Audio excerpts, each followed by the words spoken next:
Welcome है आप लोग का एजुकेशन 7.0 में।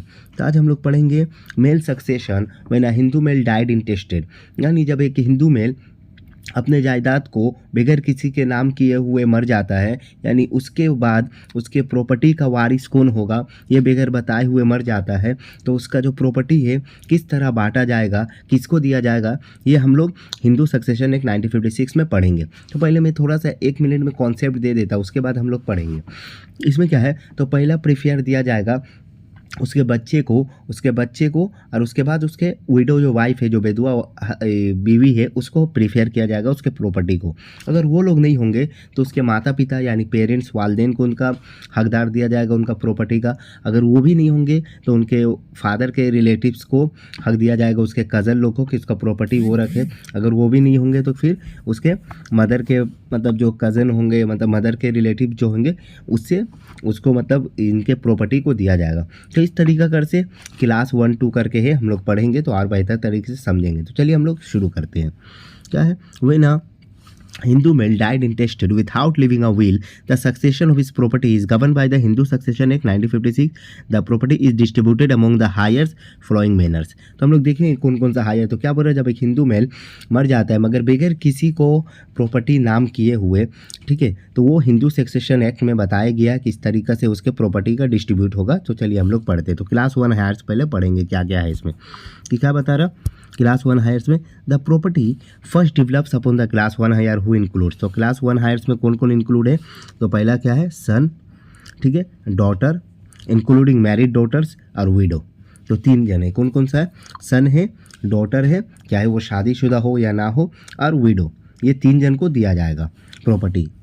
और उसके बाद अगर ये लोग नहीं होंगे तो उसके अदर क्लोज रिलेटिव्स कौन कौन है, अगर ये लोग नहीं होंगे तो mother, heirs of the predeceased son widows या सन चिल्ड्रेन, ठीक है। अगर वो नहीं होंगे तो क्या होंगे, किसको दिया जाएगा, उसके बेटे बेटी नहीं होंगे तो उसका बेटा का जो वाइफ होगी तो उसको दिया जाएगा, उसके बेटा का जो बच्चे होंगे उसको दिया जाएगा, यानी उसका पोता पोती को दिया जाएगा।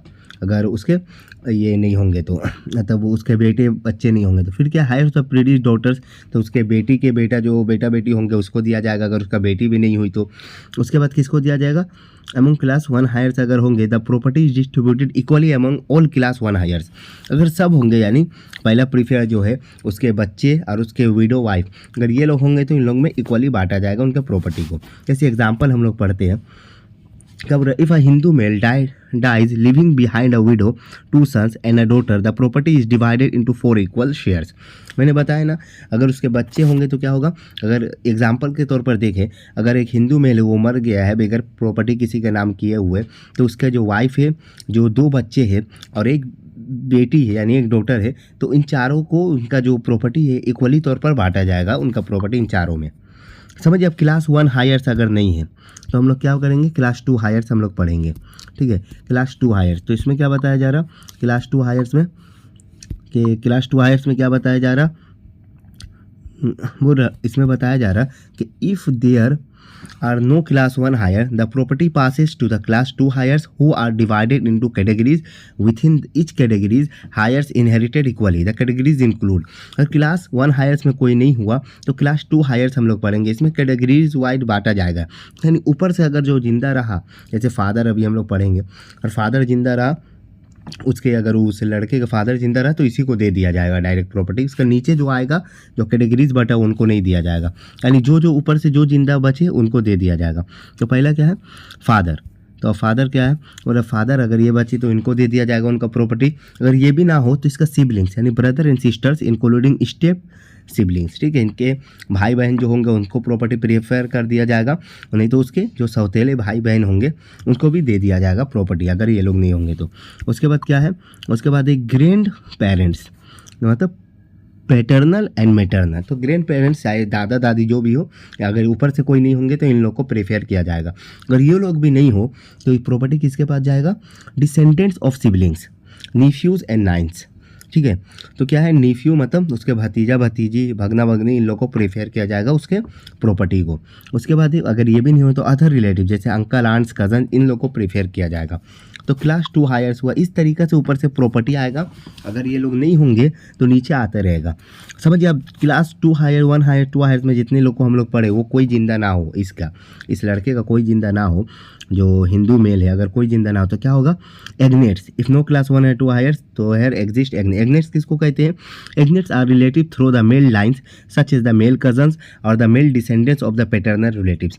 तो मेल के जो कज़न होंगे, एग्नेट्स मतलब होता है मेल के रिलेटिव, जैसे कज़न्स होंगे, तो उन लोग को प्रेफर किया जाएगा इसके प्रॉपर्टी को, उसके क्लोज जो है उनको प्रॉपर्टी को प्रेफर किया जाएगा। अगर ये लोग भी नहीं हो तो कॉग्नेट्स में जाएगा। कॉग्नेट्स क्या है? मतलब cognates are relative through the female line such as the maternal cousins और female descendants of the paternal relatives. तो कॉग्नेट्स किसको बोलते हैं? जो फीमेल लाइन्स की तरफ से मतलब जो क्लोज होते हैं, जैसे इसके अम्मी की तरफ से, इसके वालिदा की तरफ से, मतलब इसके माँ की तरफ से जो क्लोज होगा उनको प्रेफर किया जाएगा। जैसे क्या है?